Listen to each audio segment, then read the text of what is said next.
이 로마서 6장 말씀, 아니면 이 로마서 6장뿐만 아니라 로마서 전체의 말씀은 이 믿지 않는 사람에게 전해진 메시지가 아닙니다. 바울이 로마 교회, 즉 믿는 성도에게 전해진 메시지라는 것을 전제로 우리가 봐야 됩니다. 바울은 새로운 사람들, 즉 그리스도의 종으로, 그리스도의 자녀로, 그리스도의 백성으로 이 새롭게 변화된 사람들에게 권면의 메시지를 전한 것이에요. 이 믿지 않는 사람, 저 세상에 아무도 예수님 모르는 사람에게 전해진 말씀이 아니라 예수님을 믿고 영접한 사람을 이 말씀을 통해서 권면하기 위해서 전한 메시지라는 겁니다. 요게 전제로 이제 오늘 말씀을 익혀줘야 돼요. 바울이 로마서 6장 18절에서 죄의 종이 되어서 사망에 이르고 순종의 종이 되어서 의에 이른다, 이렇게 말씀하고 있습니다. 로마서 6장 17절과 18절에서 바울이 이렇게 말합니다. 하나님께 감사하리로다. 너희가 본래 죄의 종이더니 너희에게 전하여 준 바 교훈의 본을 마음으로 순종하여 죄로부터 해방되어 의에게 종이 되었느니라. 말씀이 이렇게 나갑니다. 과거에는 다 죄의 종이었다는 거예요. 그래서 이 말씀은 우리로 하여금 무엇을 깨닫게 하냐면 우리가 과거에 무엇을 하든지 그 일의 결국은 죄였다는 거예요. 그렇지 않아요, 여러분? 우리가 죄의 노예였다는 것입니다. 그래서 내가 무슨 일을 하든지 그의 결국은 다 죄예요. 세상 사람들이 아무리 착하고 선한 사람이 있다 하더라도 그 사람이 예수님 떠나서 행하는 모든 일의 결국은 뭘로 흘러가냐면 죄로 흘러가요. 그래서 오늘 말씀이 있는 것처럼 그 사람의 모든 열매는 결국 무엇에 이르게 되냐면 사망에 이르게 된다라고 말씀하고 있는 것입니다. 우리가 과거에 그랬다는 거죠. 그런데 이제는 죄에서 해방됐다는 거예요. 죄의 노예가 아니라 의의 종이 되었다, 이렇게 표현하고 있어요. 새 사람이 됐다는 거죠. 이제는 우리가 죄를 짓는 사람으로서 결국 끝나는 것이 아니라 의로운 삶을 살아갈 수 있는 백성 되었다는 것입니다. 하나님의 은혜예요. 새 사람 되었다. 이게 저와 여러분이 가지게 된 정체성이라는 것입니다. 자, 그러면 이제 우리가 이런 생각을 할 수 있단 말이에요. 조금 말씀에 마음이 트인 분들은, 야, 우리가 의의 종이 되었다는 것은 결국 거룩한 존재가 되었다는 거 아니야? 이렇게 생각할 수 있죠. 그래요. 우리가 의의 종이 되었다는 것은 결국 거룩한 존재가 된 것입니다. 그러면 이렇게 생각할 수 있단 말이에요. 거룩한 존재가 이미 되었는데 거룩함을 이루라고 하는 말이 의미가 있을까? 나는 이미 거룩한 존재인데 거룩함을 이루라라고 하는 말이 의미 없는 말 아닌가? 이렇게 생각할 수 있어요. 여기서 성경을 조금 아는 분이라면 히브리서 10장 말씀을 또 인용할 수 있습니다. 히브리서 10장 10절 말씀을 보면 이 뜻을 따라 예수 그리스도의 몸을 단번에 들으심으로 말미암아 우리가 거룩함을 얻었노라, 이렇게 말해요. 구원파, 요 바로 옆에 있는 구원파 교회 사람들이 가장 자주 인용하는 말씀이죠. 이 히브리서 10장 10절 말씀을 보면 거룩함을 얻었다, 이렇게 표현하고 있어요. 여러분, 이 말씀을 잘 생각해 보십시오. 예수 그리스도께서 들으신 단 한 번의 제사를 통해서 우리는 거룩함을 얻었다는 거예요.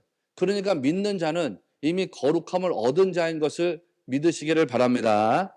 저나 여러분이나 다 거룩함을 얻었다는 거예요. 다시 말씀드리면 여러분이나 저나 다 어떤 존재라는 거예요? 거룩한 존재다라는 것입니다. 그러면 여러분 똑같이 생각할 수 있는 거죠. 방금 말씀드린 것처럼 나는 이미 거룩함을 얻었는데 거룩함을 이루라라고 하는 말은 불필요하지 않을까? 바울은 왜 이 불필요한 말을 성도들에게, 즉 로마 교회 신자들에게 이야기한 것일까? 거룩함을 이미 얻은 우리가 거룩함을 이룰 필요가 있을까? 그렇게 생각할 수 있습니다. 그런데 바울은 그렇지 않다는 거죠. 로마서 6장 19절 말씀에서 우린 거룩함을 얻었지만 거룩함을 이루어야 된다는 이야기를 하고 있습니다. 로마서 6장 19절, 너희 육신이 연약함으로 내가 사람의 예대로 말하노니 전에 너희가 너희 지체를 부정과 불법에 내주어 불법에 이른 것 같이 이제는 너희 지체를 의에게 종으로 내주어 거룩함에 이르라, 이렇게 말씀하고 있단 말이에요. 거룩함을 얻었는데 또 거룩함을 이루라, 이렇게 말씀하고 있어요. 이게 도대체 무슨 말일까? 이 말씀을 여러분 잘 이해하셔야 됩니다. 우리는 거룩함을 이미 얻은 자입니다. 믿으시죠? 우린 거룩한 존재가 되었습니다. 그러나 한편으로 우리는 또 거룩함을 이루어가야 되는 존재입니다. 우리는 거룩함을 얻은 사람이지만 또 한편으로 보면 거룩함을 이루어 가야 합니다. 목사님, 그게 무슨 말입니까? 제가 이게 무슨 말인지를 한번 설명하겠습니다. 예를 들면 이런 사람이 있어요. 옛날에 어떤 사람이 거지로 살다가 왕의 부름을 받았습니다. 그냥 소설적인 얘기예요. 옛날에 어떤 사람이 거지로 살다가 왕의 부름을 받았어요. 그 왕의 부름을 받은 이유는 뭐냐면 이 거지로 살던 사람이 잃어버린 왕의 아들이었기 때문이에요. 어릴 때 왕이 아들을 잃어버렸는데 그 아들을 우여곡절 끝에 찾게 됐어요. 그래서 거지로 살고 있던 자기 아들을 왕궁으로 불러들였습니다. 이 사람은 어려서부터 거지로 살았습니다. 그런데 어느 날 신분이 바뀌었어요. 왕궁으로 불려간 다음부터 그의 신분은 거지에서 뭐로 바뀌어요? 왕자로 바뀌어요. 왕의 아들로 신분이 바뀌었어요. 그 다음날 왕의 명령을 내리기를 이 왕자에게 왕의 후계자다라고 하는 어떤 이야기를 하게 되는 거예요. 그래서 이 사람이 왕의 후계자로 지명을 받게 됐어요. 옛날 조선시대로 말하면 세자로 책봉이 된 것입니다. 이 사람의 신분이 획기적으로 바뀌었습니다. 그는 고아였고 거지였습니다. 그런데 고아였고 거지였다는 그 신분에서 왕의 아들이라고 하는 신분을 얻게 됐습니다. 말 그대로 왕자의 신분을 얻은 것입니다. 그리고 그 다음 날에는 왕의 후계자라고 하는 그런 신분을 또 얻게 됐습니다. 그러면 여러분 생각해 보세요. 이 사람이 왕자의 신분을 얻었습니다. 왕의 후계자라는 신분을 얻었습니다. 그렇다고 해서 이 사람이 왕자의 성품, 왕자의 인격, 왕자의 언어, 왕자의 생활 습관, 왕자의 예법을 다 알고 있을까요? 그렇지 않습니다. 왕궁에서 생활하는 모든 예법과 언어와 문화를 흉내내고 배운다고 하더라도 이 사람은 과거에는 왕자가 될 수 없었습니다. 왜냐하면 이전까지는 그의 혈통이 인정되지 않았기 때문입니다. 그는 거지로 살아야 되는 운명이었다는 거예요. 거지로 살아가는 숙명. 그게 그 사람의 인생 숙명이었습니다. 그가 왕의 아들이었다는 신분이 사람들에게 알려지기 전까지 그는 아무리 발버둥 친다 하더라도 그 생활에서 벗어날 수가 없었던 거예요. 그는 그 삶의 노예였던 거예요. 우리가 죄의 노예였다는 것이 바로 그거예요. 우리가 아무리 열심히 노력해도 죄의 노예였다는 거예요. 거기서 벗어날 수가 없었어요. 왜? 이전까지는 혈통이 인정되지 않았기 때문에 아무리 발버둥 쳐도 노예에서 벗어날 수가 없는 거예요. 내가 노예에서 벗어나고 싶어, 벗어나고 싶어. 아무리 애를 쓴다고 하더라도 거기서 벗어날 수가 없는 거예요. 왜냐하면 혈통이 인정되지 않았기 때문에. 그는 거지로서 살아야 되는 운명이었다는 것입니다. 그런데 획기적인 변화가 일어나요. 신분을 얻고 난 다음에는 거룩함을 이룰 수 있는 자가 되었다는 거예요. 왕자의 신분을 얻기 전까지는 아무리 발버둥 치고 흉내내고 배운다고 하더라도 그는 거지로 살아야 해요. 노예의 신분일 때는 아무리 애를 쓰고 노력한다 하더라도 노예로 살았어야 해요. 그러나 자유를 얻고 난 다음에 왕의 아들로 인정받고 난 다음에는 조금만 노력하면 왕자로서 삶을 영위해 나갈 수가 있는 거예요. 성경적으로 말할 때 거룩을 얻기 전에는 우리가 거룩을 이룰 수 없는 자예요. 죄의 노예로 살아야 했기 때문에. 거룩함을 얻기 전에 우리는 아무리 발버둥 친다 하더라도 하나님의 거룩에 도달할 수가 없어요. 그런데 신분이 바뀌어요. 거룩함을 얻은 다음에는 거룩함을 이룰 수 있는 자가 되었다는 거예요.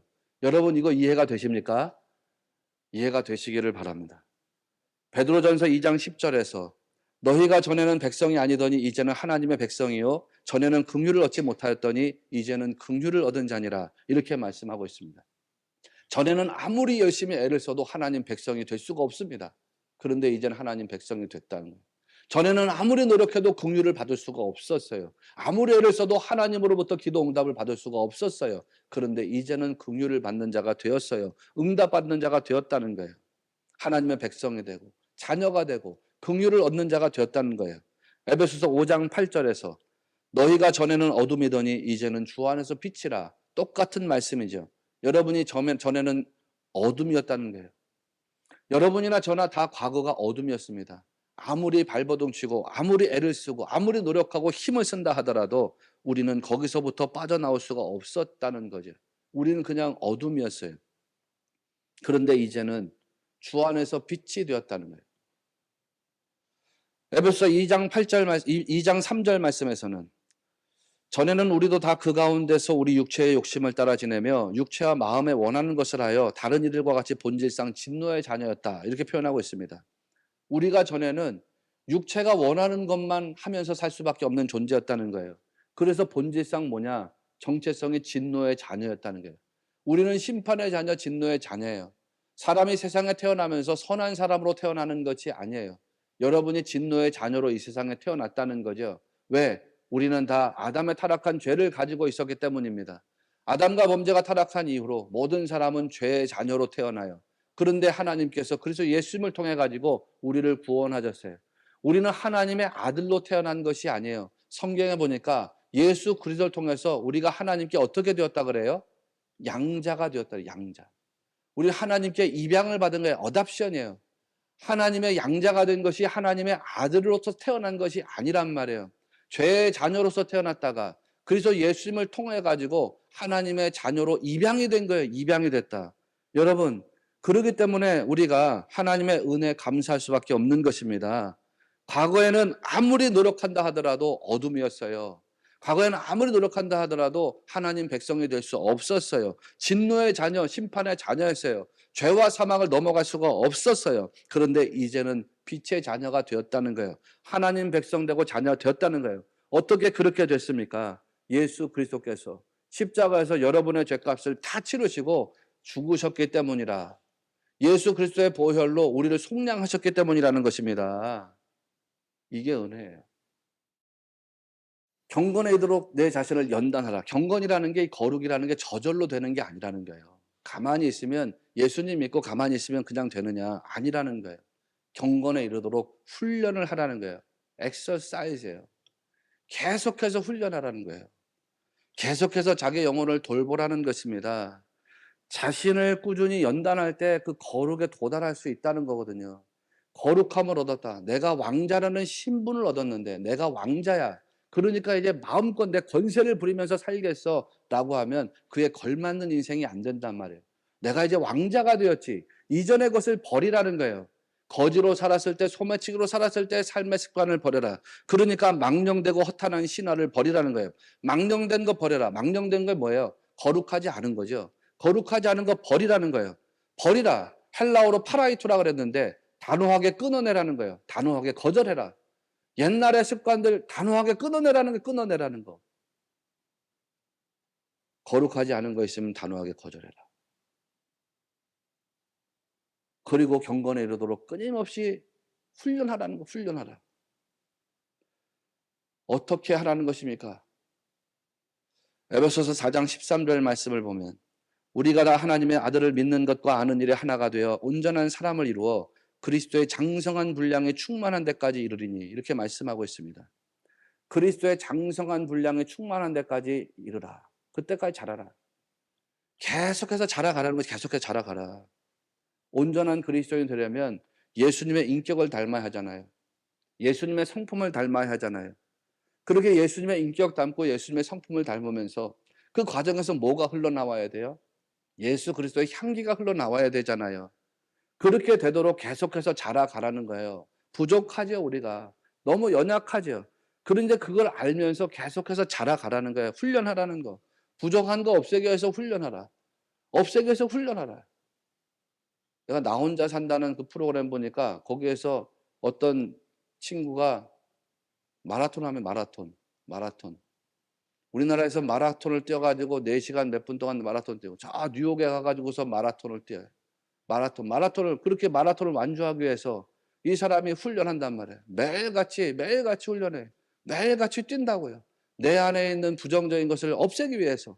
내가 그 마라톤 42.19km를 완주하기 위해서 내 몸에 불필요한 것들을 제거하기 위해서 훈련한단 말이에요. 그렇게 훈련해. 그러면서 장성한 분량에 도달하기까지 계속해서 자라나가는 거예요. 매일같이. 그러면서 그 안에서 향기가 흘러나오도록 우리가 그래야 한다는 것입니다. 그렇게 내가 자라나가는 인생이 되면서 예수님 말하는 것도 닮아가고 행동하는 것도 예수님 닮아가고 겉으로만 예수님 닮은 모습을 가지고 있는 것이 아니라 겉과 속이 예수님으로 같이 닮아지는 그런 향기를 내는 사람이 될 수 있어야 한다는 거예요. 거기까지 자라가는 성도가 되시라 이런 말씀이에요. 바울이 빌립보서 3장에서 두 종류의 사람을 말합니다. 하나는 자기 육체를 자랑하면서 육체를 신뢰하는 사람이고 다른 하나는 그리스도를 자랑하면서 그리스도를 기뻐하는 사람입니다. 그리스도를 신뢰하면서 그리스도를 기뻐한다라고 하는 것은 더 이상 자기를 신뢰하지 않는다, 자기를 자랑하지 않는다, 뭐 그런 뜻이죠. 그러니까 여러분 이 말씀에 비추어서 볼 때에 내가 여전히 높아지기를 원한다라고 하면 내 안에 옛사람이 아직 살아있는 거예요. 봉사를 하면서 나를 드러내기를 원한다라고 하면 여전히 아직 내 안에 옛사람이 살아있는 거예요. 내가 나를 자랑하는 것을 원한다. 그러면 아직 옛사람이 살아있는 거예요. 혈통을 자랑해요. 내 출신 배경을 자랑하고 나의 학력을 자랑하고 내 지식을 자랑한다. 그러면 여전히 옛사람이 살아있는 거예요. 재물을 자랑하고 권세를 자랑한다. 나의 실력을 자랑한다. 그러면 여전히 옛사람이 살아있는 거예요. 저도 그래요.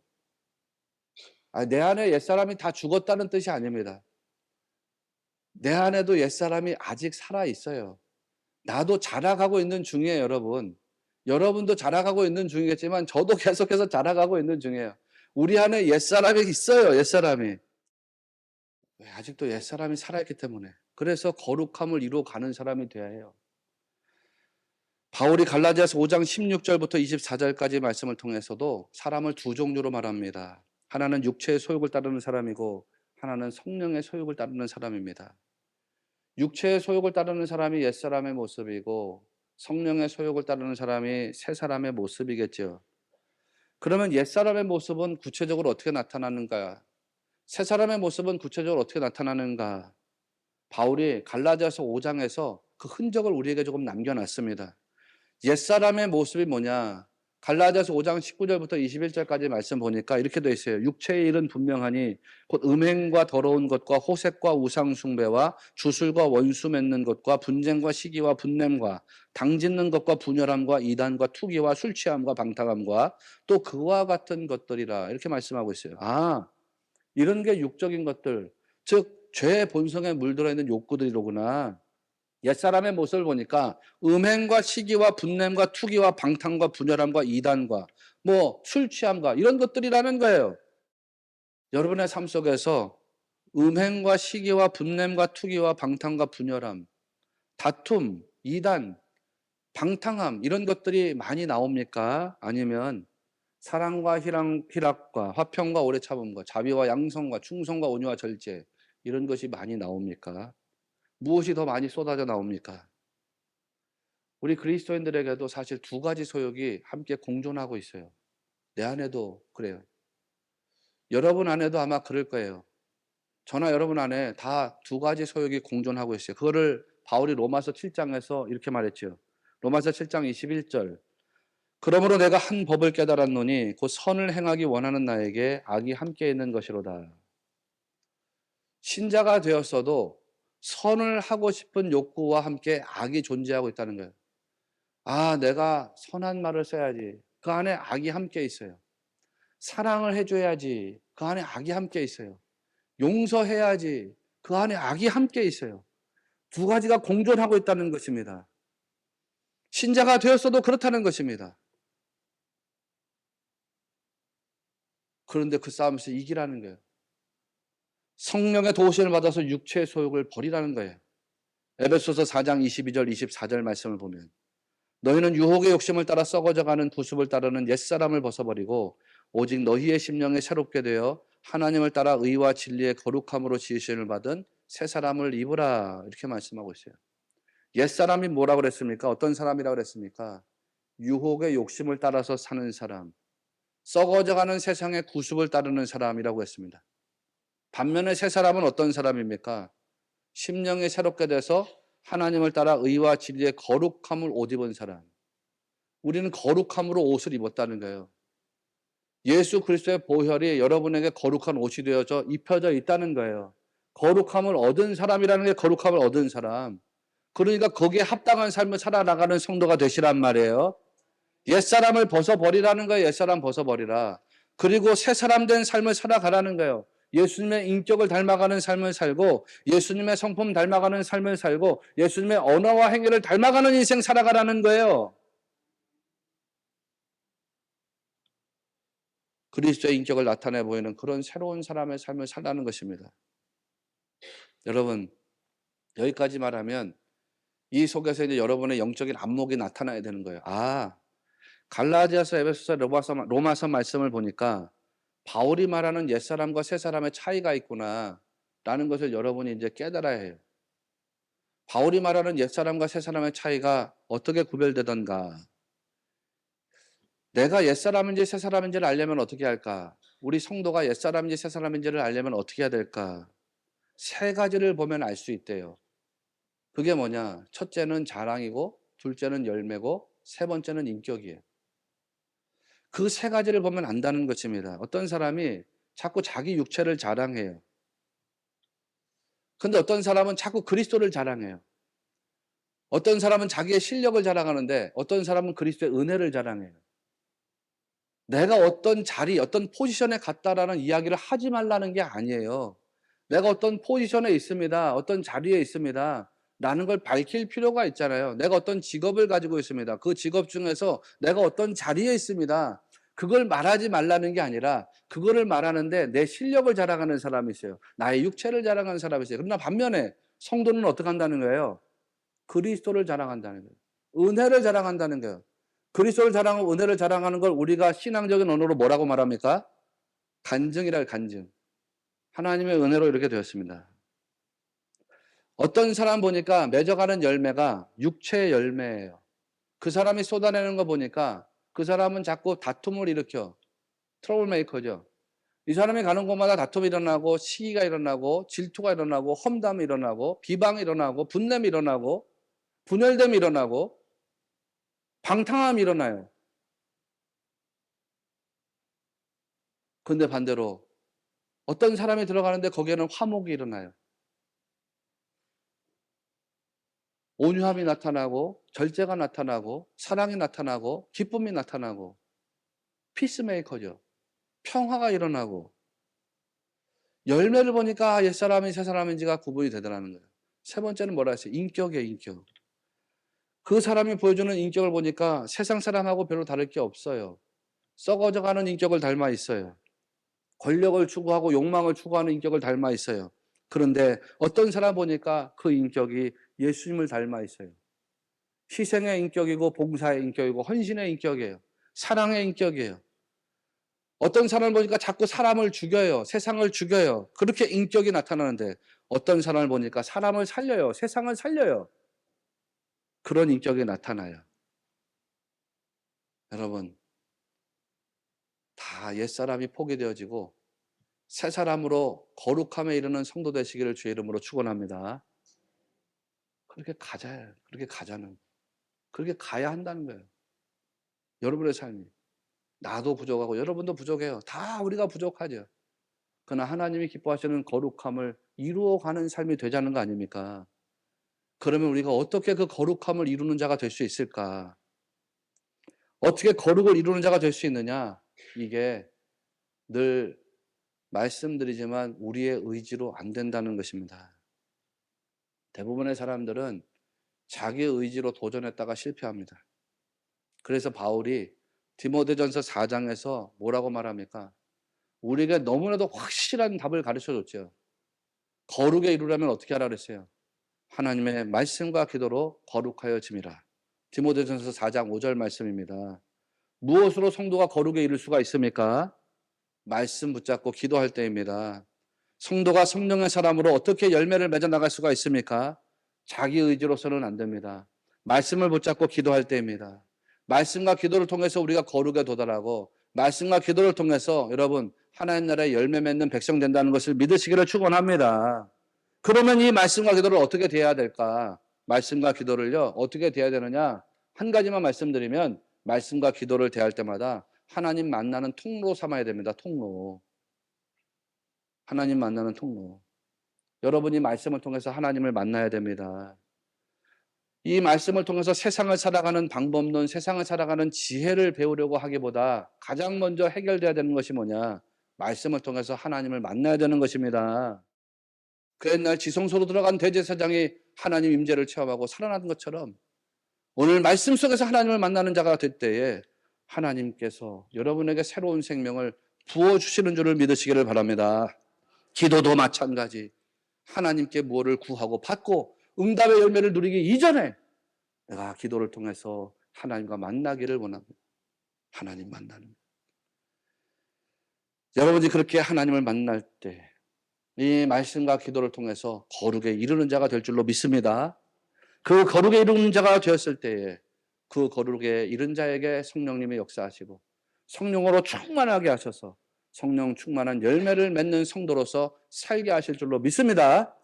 그런 믿음의 역사가 우리 모두에게 일어나게 되시기를 주님의 이름으로 축원합니다.